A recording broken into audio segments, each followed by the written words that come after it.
and they'd go down to the plains and dig out some of the foods. And in fact, the closest I came to a Japanese soldier, we were at a movie in the area. They had set up on oil drums set up. That was our chairs, and they were on this land and a screen up here. And so you do a four-reeler, length of a movie you had to change, 16. And during the change of the reels, the guys with their flashlights are shining them around the screen and shining around. And up, there was a palm tree, a coconut palm up here.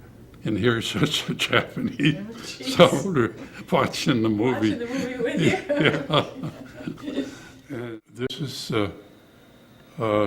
John Tyberg, the historian at Anderson Air Force Base on Guam, and I got in contact with him, and he didn't have any information on the B-24s that were based on Guam during the war, and he has a museum there, so I gave him as much personal information about Guam and the missions and so forth, and Iwo Jima as it was in 19... What is this beach again now? Where this is the beach here where they made the landing. Okay. And where the Marines made the landing on February of 1945.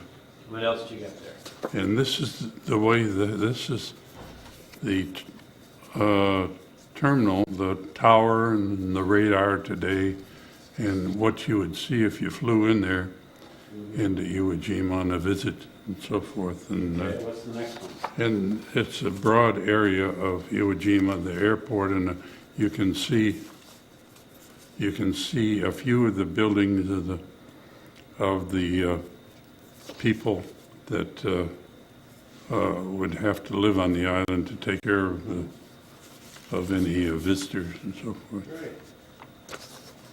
I'll pull this out here. All ready to go. All right, so you have to give me your list. What's your list say? Oh, this my own outline is all. All right, so it doesn't. you left off last Just time, and you finished your training. Okay. Yes. Now, how did we get overseas? Well, we went over in a boat on the SS Joe Fellows, and but to get down to Guam, let's see, I talked about our training, I think, on Oahu. Yes, you did.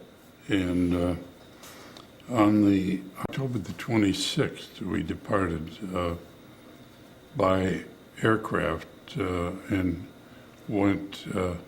flew to Johnson Island, and from Johnson to Kwajalein in the Gilbert group, Marshall Islands, and on to Guam. And most of the crews had already arrived, who were ahead of us. One of them, however, had a problem on takeoff and had crashed on the end of the runway, and taking off didn't get in the air and burned.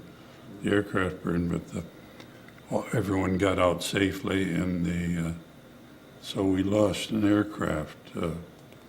And our number of aircraft went down to, at that time, at 1st of October, I think we had 14 aircraft. And by the 26th, we only had 13. And the number of officers in the squadron at that time was 96, and enlisted men 379, and they were a little bit below strength. They would go up later to in the 400s, and we would later end up with about 16 aircraft. But so we arrived on a coral strip that the Japanese had made near Agana, about a mile from Agana. Strip was probably 5,000 feet long, and we were picked up and taken to the area, which was adjacent to, very close to the runway. And the tents were all up, and but not fully secured. So for the next 2 or 3 days, well, we got settled in and spread the coral for the floor in our tent and stretched the. How long did you stay in the tent? We were in the tent all the time. The whole time you were there. Right. Only by December, everyone had floors in their tent, and by that time, we had screens up and instead of having mosquito netting and around the canvas cots, we had mattresses, not springs, but mattresses, good mattresses. So anyway, we were on call on the 29th of October for our first mission, and we went down to our aircraft, and the commanding officer and the radar officer wanted to accompany us because this would be the first bombing mission in the Pacific, not only by us, but using radar, computer as the source of aiming target. And so they had used radar before at low altitude, but not bombing through overcast. In the 8th Air Force in Europe, that was used quite a bit, but it was area bombing, it's not pinpoint. They didn't use a computer for aiming. And so we took off. The target was Yap Island, which is toward the Philippines from Guam to the west. And we were surprised. We had to go around a secret American naval base called Ulithi. I'd never heard of it before, or the area, but you had to go around it because if you went over, you'd probably get shot down. And anyway, we went around. We found the island, navigated to the island. It wasn't as far as the other targets later on that we would be going on. And the island was covered by clouds, about 8 tenths to 9 tenths covered, about 9,000 feet, and we were going to bomb at 10. So we used the radar and made the run, and we didn't get any photographs, but the gunners observed through some of the breaks in the clouds that we hit our target on the runway, Yap. So this was the first mission. So what did that feel for you? Because it was so different than a training run. You actually were doing it this time. Right. It was. So what was it like for you then? Oh, it was my first mission. It was more because there was no baptism of fire. There was no big guns shooting at us and so forth. It was almost like a training mission for us, and so. But it was counted as a combat mission because planes had been shot down there before, and so we returned to Guam, and the mission lasted 6 hours and a half. And so the first of the month, we were informed that we were selected for a special mission. And that we were going to work for the Navy, for Admiral Nimitz Group. Admiral Hoover, his operations officer, contacted us, and in the 7th Air Force, and we were going to lay mines at low altitude up at the Bonin Islands north of Iwo Jima. The purpose was to keep them from supplying Iwo by the ships. Iwo Jima did not have any, and you could see by the pictures there was no harbors on Iwo Jima. Everything came down by landing ship type, all their foods and supplies. So the Bonin Islands, Chichijima, Hahajima, Anajima, had harbors, some of the better harbors that the Japanese used. So we were given areas on these islands to mine.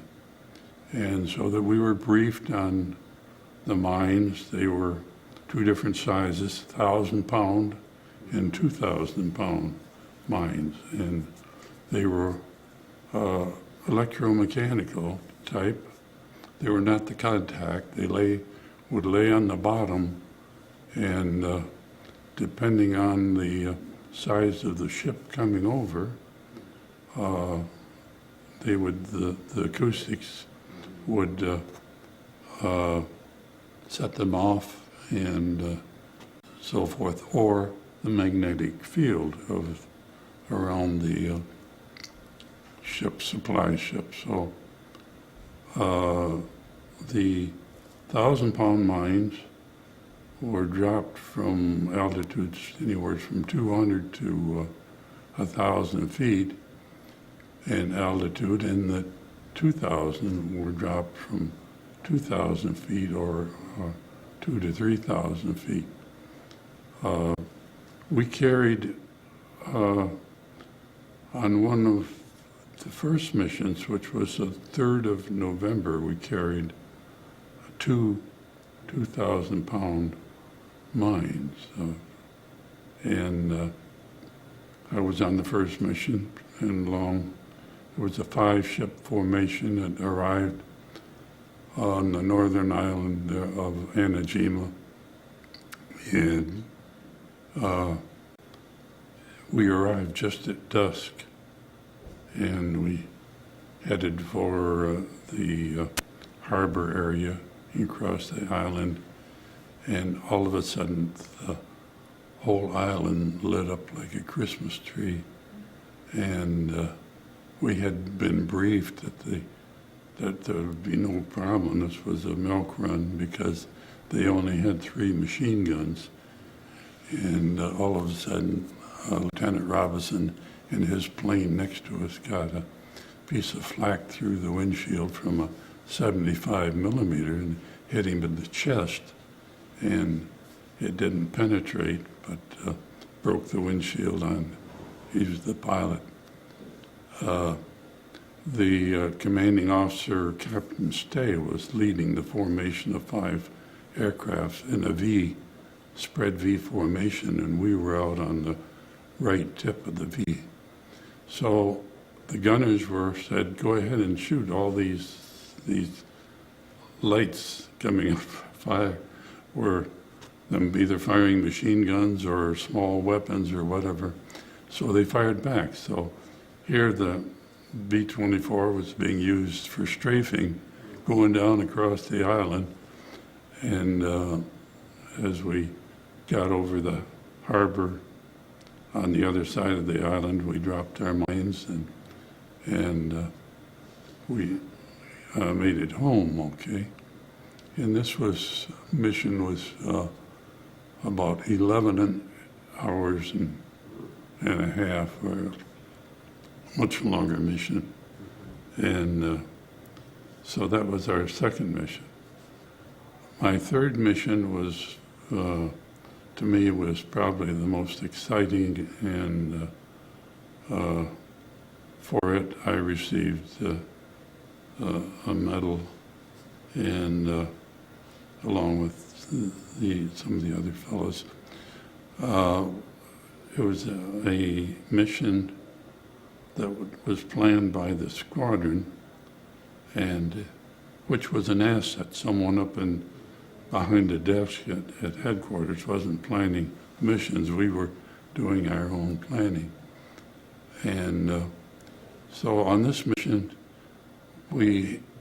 on all these missions, we had to go to Saipan to pick up the mines and load them, and the Navy brought the mines out to us from their depot, and so we picked our mines up, and in the evening, and we departed the island of Saipan about 11 o'clock at night. And so we were night formation, being led by Captain Jordan, and we made a feint towards Marcus Island, which lies to the east, so they would pick us up on their radar for confusing them a bit. And then we, departing there just about daylight, we went down and got down to about 20 feet above the water, which is very interesting to look out. Here I am up in the nose and looking out and watching the rolling waves, and the prop wash you could see it in the water. And we were safe enough because we had radio altimeters that were accurate within 5 feet. And so we were out of their radar scan, and we arrived at the island timed at dawn. It was about 7 o'clock in the morning. And as we approached the island about 5 miles, we came up to about 1,000 feet. And as we passed over the edge of the island, our target was on the west side, and we were approaching from the east, on the east side of the island, and a valley. And we were going to go down through this valley, and there was a big gun located on the edge of the mountain as we entered the valley, and they were just running to their guns. We surprised them completely, and the gunners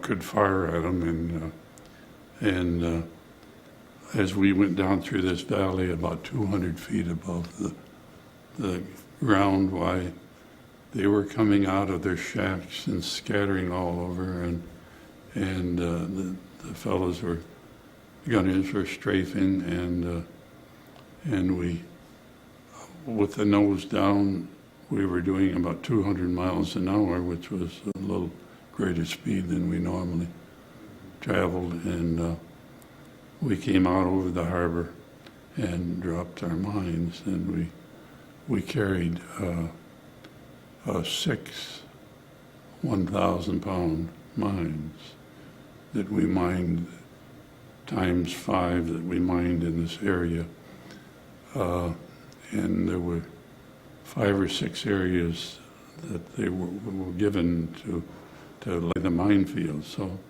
that was an exciting. What was it like for you? Pardon? What was it like for you? Did it actually? Oh, that was very stimulating. The firing of the guns and seeing the Japanese in person. Probably the only time that I saw that we drew any blood at all. The bombardier can drop his bombs from altitude, and you never really see the damage that much, but with the strafing and so forth going down through, and all these soldiers running out of their shacks and so forth and being strafed, and I didn't have time to take part in that. I did have a .30 caliber gun, two of them in the nose, one either side.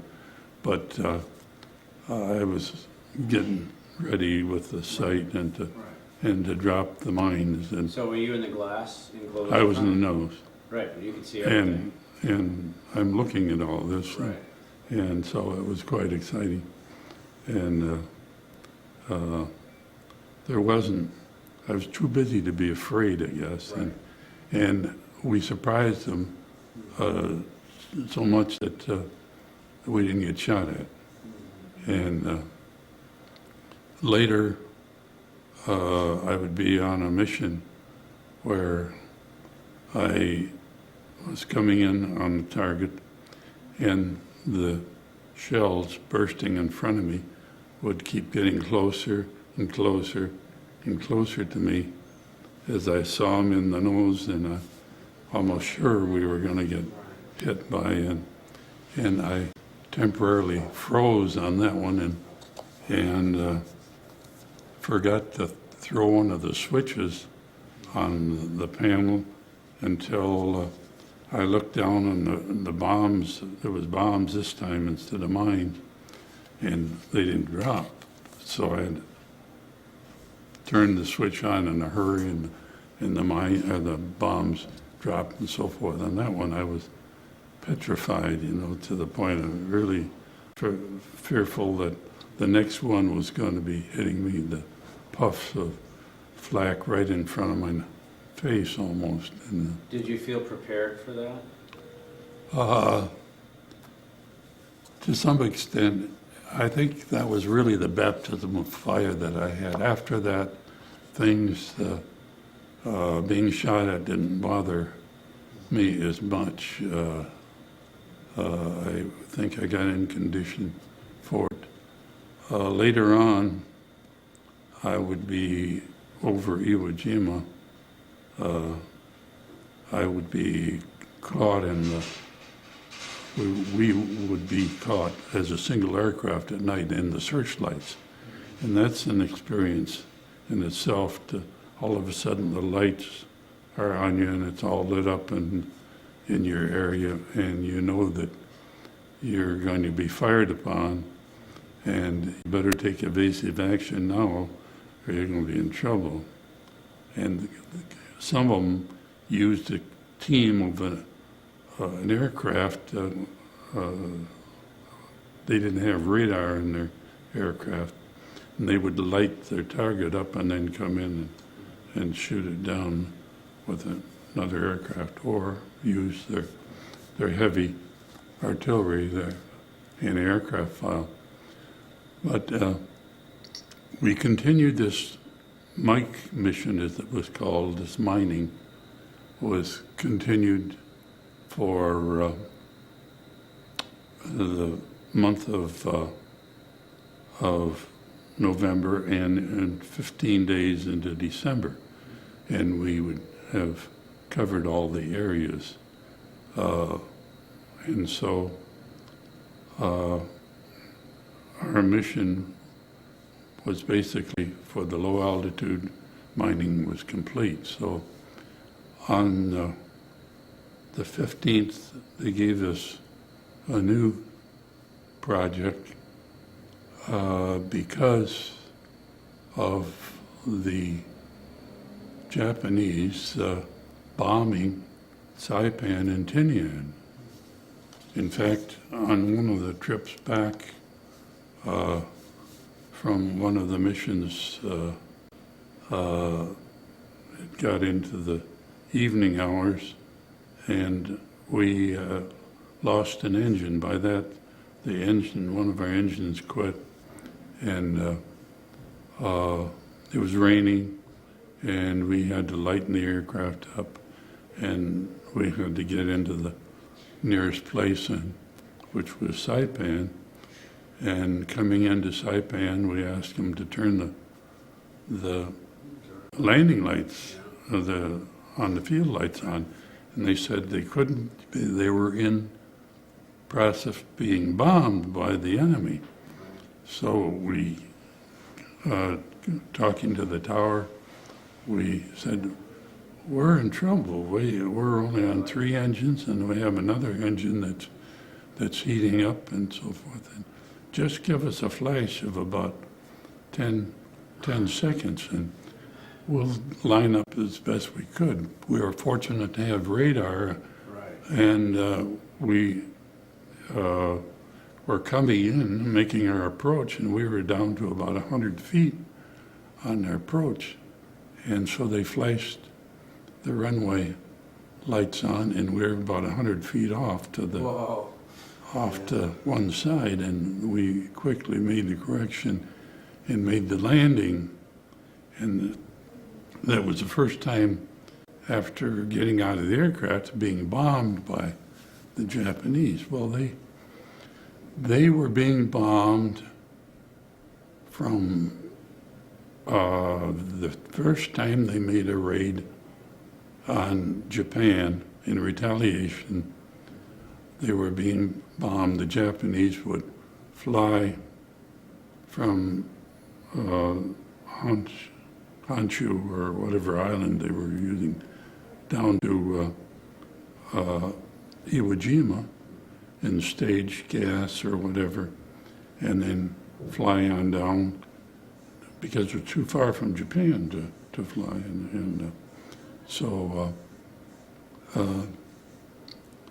So I forget how many, 25 aircraft, I think, in one raid came in, and I was up there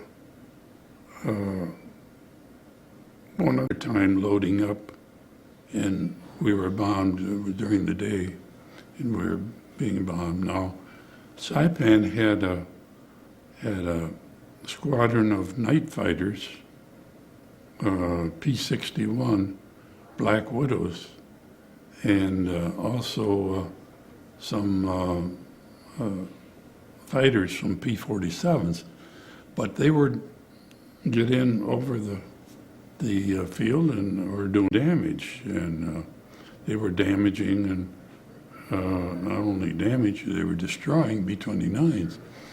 And it happened to be that the 29 was General Hap Arnold's, his favorite project.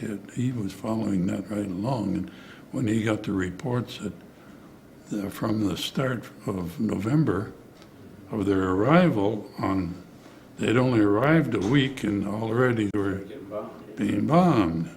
They couldn't get to Guam, too far away from Guam, from Iwo to down to stage. So the 29s on Guam weren't bombed. They lost some aircraft, but not through that. Totally, I guess they lost 19, and I think there were heavily damaged. I think there was 18 that was heavily damaged, and about 30 of them that were light damage. So after you landed, were they still bombing? When we landed, they were bombing, yeah, Right. And they were even shooting from the aircraft because it was a high-low mission, and by this time, Arnold was telling them, get your radar down there, so that you're warned enough and ahead of time that you can get your fighters out. And they were getting about half of them, maybe a third of them, I guess, they were destroying either an aircraft or fighters. But the Navy or the General Harmon, the Air Force,